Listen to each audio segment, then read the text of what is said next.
Hi అండి అందరికీ. ఇవాళ నేనేం చేస్తాను అనుకుంటున్నారా? రసం చేస్తాను. ఇది కొంచెం పప్పు కడుక్కొని వేసేసుకోవాలి. ఆ తర్వాత దీంట్లోకి కొంచెం జీలకర్ర వేసుకోవాలి. ఒక 2 మిరియాలు కచ్చపచ్చ దంచుకొని వేసుకోవాలి. పచ్చ వేసేసుకున్నా.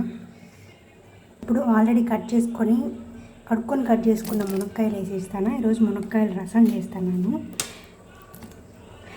ఒక పండిన టమోటాలు ఒక 2 వేసేసా.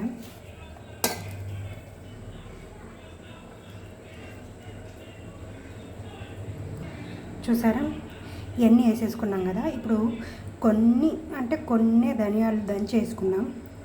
ఒక 2 ధనియాలు కొంచెం మెత్తగా కచ్చపచ్చగా దంచుకొని వేసేసుకోవాలి. వేసేసుకున్నాక దీంట్లోకి ఒక గ్లాస్ నీళ్ళు పోసేసుకున్నాం. ఇవన్నీ ఉడకబెట్టుకోవాలి మెత్తగా. దీంట్లోకి కొంచెం పసుపు కూడా వేస్తాను. అంతే, ఇంకా పొయ్యిని పెట్టేసుకొని ఇవన్నీ మెత్తగా ఉడికేలాగా ఉడికినాక ఉంచుకోవాలి. ఒకవేళ నీళ్ళు కానీ అయిపోతే మళ్ళీ నీళ్ళు యాడ్ చేసుకొని మరి మెత్తగా ఉడకబెట్టుకోవాలి. చూసారా ఎంత బాగా ఉడుకుతుందో, స్మెల్ అయితే సూపర్గా వస్తుంది. చూసారా, మునక్కాయలు అన్నీ ఉడికిపోయినాయి. ఇప్పుడు దీన్ని తీసి అంతా మెదిపేసుకుందాం. చూసారా, ఇదంతా ఇట్లా నీళ్ళలాగా చేసుకోవాలి. ఇప్పుడు ఇది కొంచెం చల్లగా అయింది కదా, ఇది కొంచెం బాగా పిసుకుందాం. సరేనా? చూసారా ఎంత మెత్తగా మెదుపుకోవాలి. మెదుపుకున్న తర్వాత ఈ చెత్త అంతా తీసేసుకోవాలి. ఇలా తీసి పెట్టుకున్న తర్వాత వేసేసుకుందాం. ఇంత కావాలి కదా. తెల్లపాయలు కొన్ని ఎక్కువ వేసుకోవాలి రసం పెట్టడం కూడా, అప్పుడే టేస్ట్ బాగుంటుంది. 2 పచ్చిమిరపకాయలు, కొంచెం కరివేపాకు,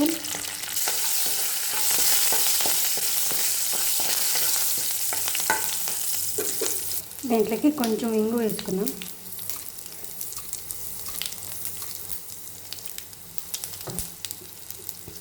తిరుపతి వేగిపోయింది కదా, ఇప్పుడు రసం వేసేసుకున్నాం.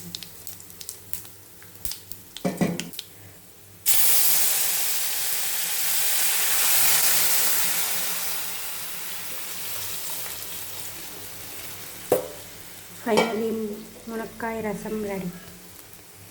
చూసారా, మునక్కాయల రసం చాలా బాగుంటుంది టేస్ట్. ఒకసారి మీరు కూడా ట్రై చేయండి.